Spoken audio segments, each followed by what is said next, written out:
What's good, ladies and gents? Welcome to the MKO Pugilism Boxing channel where we talk all things boxing. Do remember to like and subscribe as always and put the bell notification on all so you get notified as soon as the content drops on the channel. Let's get into this one. In the light of Artur Beterbiev's very impressive victory over Callum Mundo Smith, where he was very dominant, took him out in just 7 rounds. Very, very dominant performance. Destructive there's so many words you could use for this guy, but yeah, so that was his performance, and in light of that, His Excellency, Mr. Excellent, Turkey Al Sheikh, who seems to just pretty much run things over there in Saudi Arabia, has said that basically the fight between him and Bivol, we can count on that happening at some point this year.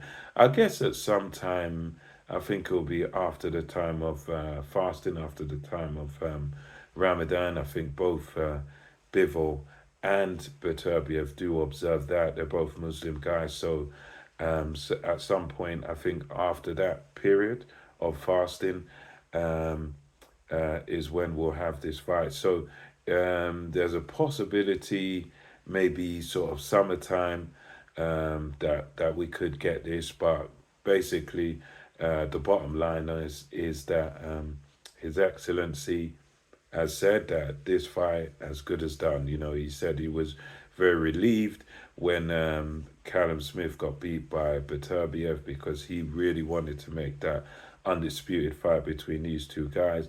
And as I've said previously, of the two guys, you've had Beterbiev, who's looked more destructive in his last fight, and Bivol. He fought against Lyndon Arthur, and a lot of people. I thought he could probably get a stoppage there against Lyndon Arthur.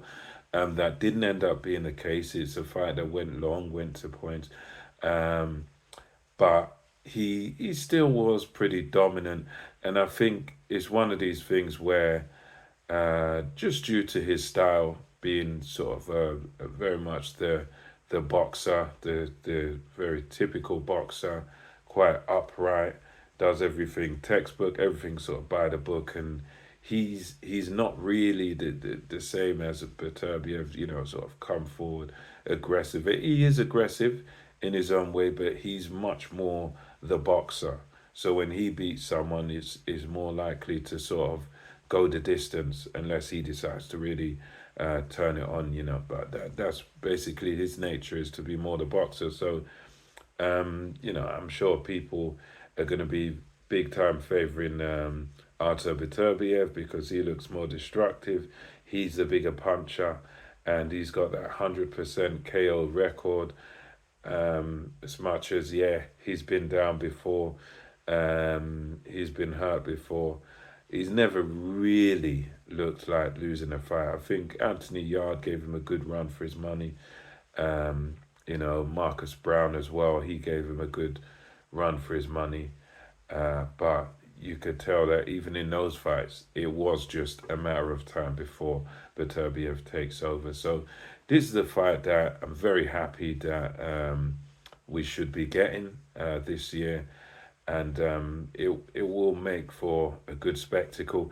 I think it's very much a 50-50 fight. I wouldn't really argue too strongly either way. If you think Bivol, you think Bivol. If you think Beterbiev, you think Beterbiev. I can understand the reasons for both. Both guys have their strengths. Um, there is the argument for Bivol that, look, the exceptional boxer or the good boxer normally beats the good brawler. But as we know, Beterbiev, he's far more than just simply a brute force guy, just a so-called brawler. He's intelligent. He can move backwards. He can do it going backwards or going forwards. So he's dangerous both ways.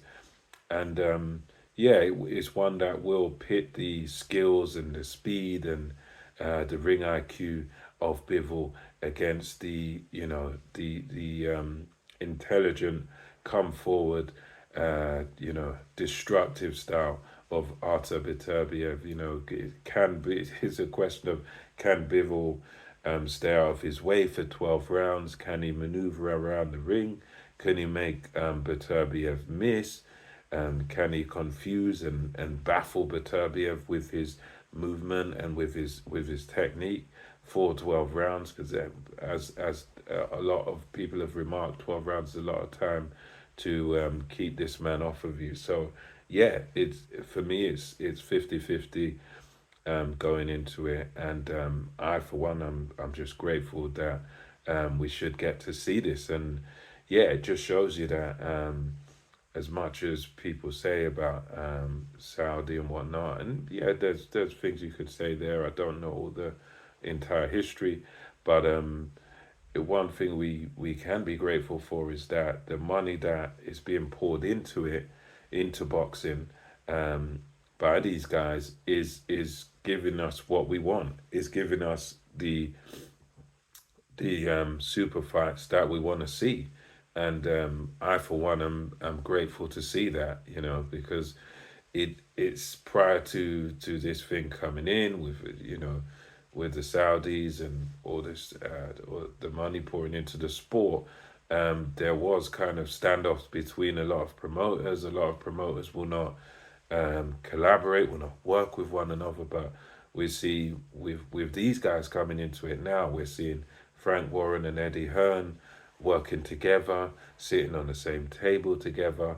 It's quite astonishing what what a big paycheck can do in sport. It literally has brought everyone together. So I, for one, as a boxing fan, I'm very happy about that. I mean, there's a lot of people saying, well, now the fights are not going to be in the UK or in America where they belong. Now they're all going to be in Saudi Arabia. And yeah, there's, to some degree, you could say, if you had like a big showdown, like let's say Joshua Fury, yes, you could argue that, yeah, the home for that fight would be in Great Britain, because that's where they're both from. But at the same time, if no one in Great Britain is gonna match what the Saudis are doing, then it's nothing much you can say. So yeah. Anyway, going back to the topic of this video,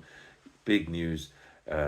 His Excellency does it once again, and it looks like Artur Beterbiev versus Dmitry Bivol is all but done.